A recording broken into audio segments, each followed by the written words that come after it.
Hey folks, just want to give you a quick demo of EventCatalog of how you can actually document synchronous requests and equally document asynchronous messages in your architecture. So EventCatalog actually supports generators. Generators are a way to automate your catalog. At the moment, we have support for AsyncAPI specifications and OpenAPI specifications. But let me give you an example of how this looks and how this works. So every catalog comes with an EventCatalog config file, as you can see here. We'll ignore all this stuff, but this is the stuff we're interested in. So we have these generators, we have the AsyncAPI, and then we can pass it particular services and the files to our AsyncAPI files, okay? We can map these in a domain, as you can see here, fantastic.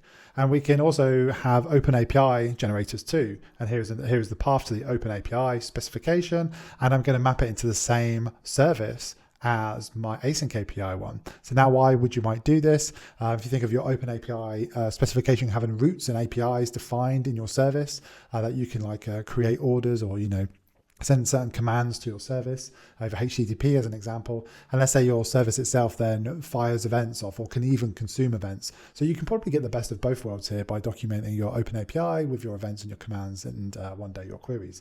So let me show you an example of how this works. So as you know, we got a couple of services. We're documenting a order service, order fulfillment, order service, that's the same one, and a product service, okay? So the first thing I would do is I'll open the terminal here, and I'm just going to run npm run generate, okay? So what this will do is run through all the generators and then basically document our event-driven architectures.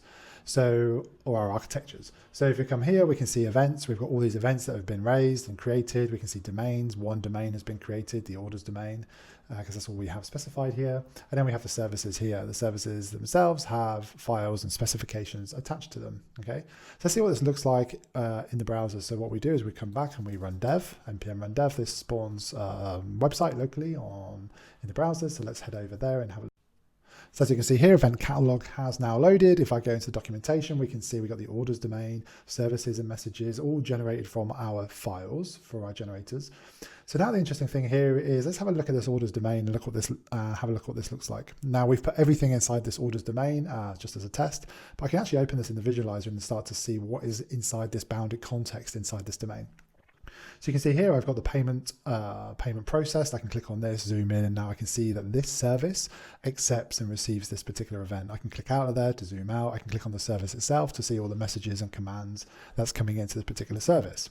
I can go down and see the product service, click on this, and again, dive deeper.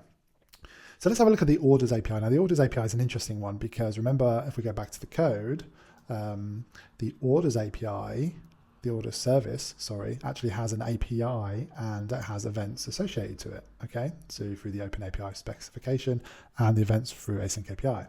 So if we go back to the website, you can actually see that we have this service here actually accepts events and actually publishes events on the other side. The service actually accepts commands. These commands are from our OpenAPI specification.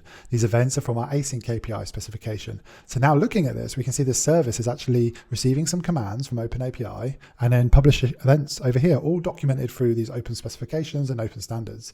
So now I can click in these, find details. We can actually go over to these events themselves, shipment delivered. Let's have a look at this, so messages. Shipment delivered here, and now we can actually see and document and look at the schemas, download these, have a look at the service, go back, and as you can see here, we can just view all this. This service itself has an OpenAPI and AsyncAPI spec, so we can click on this and you can see it's rendered in here. We can actually see the responses, the examples for the OpenAPI side of things, and then equally on the AsyncAPI side, we can download and see all the files and things using the AsyncAPI renderer in EventCatalog. So it's just a quick demo really. You can check all this out on EventCatalog. You can go to our GitHub and you can see this example repo. But yeah, I just thought I'd share that. I think it's pretty cool and I think it's an interesting way to document your event architectures with that sync approach and that async approach with that. So yeah, let me know if you've got any questions or want a demo, feel free to ping me. Happy to jump on calls if you want to dive deeper. Thanks for watching.